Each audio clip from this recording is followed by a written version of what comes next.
Ay, Pogi. Anong kailangan mo? Magkano isang oras? Nakaka-insulto ka ha? Anong tingin mo sa akin? Lalaking bayaran? Hindi! Sumasama ako ng walang bayad.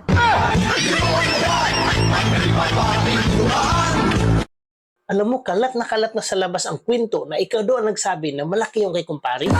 Oo, Han. Nagulat nga ako eh. Tsaka, hindi nangangalahati yung sayo.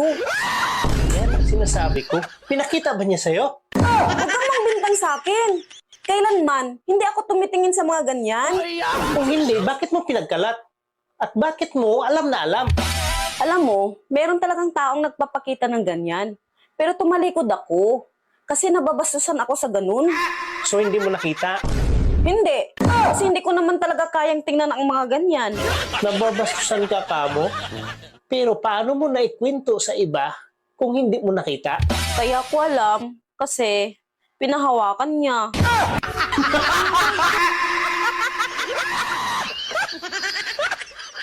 Han, sino ba yung kainuman mo kagabi? Katrabaho ko. Dapat, hindi ka nagpakalasing ng gusto. Bakit? Ginapang niya ako kagabi. Ha? Bakit hindi ka sumigaw? Bakit naman ako sisigaw?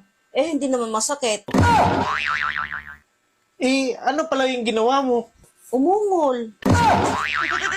Dapat pag ganyan, sumigaw ka. Meron bang nasarapan na sumigaw? Ang hirap mo na.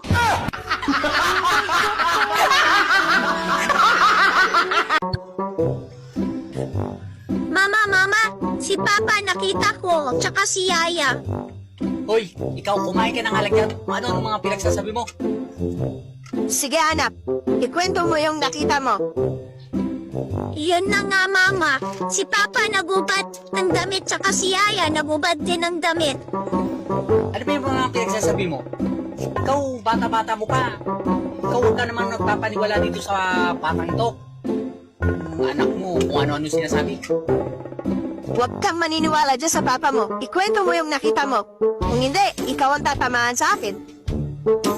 Nakita ko po si Papa nakapatong po kay Yaya. Yung kagaya po ng ginagawa niyong dalawa ni Ninong.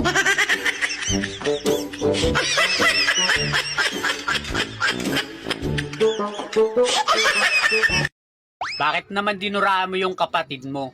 Ang sabi ko, kisingin mo kasi may pasok pa. Pa, narinig ko si Mama kagabi. Ang sabi niya, pag ayaw pumasok, duraan ko.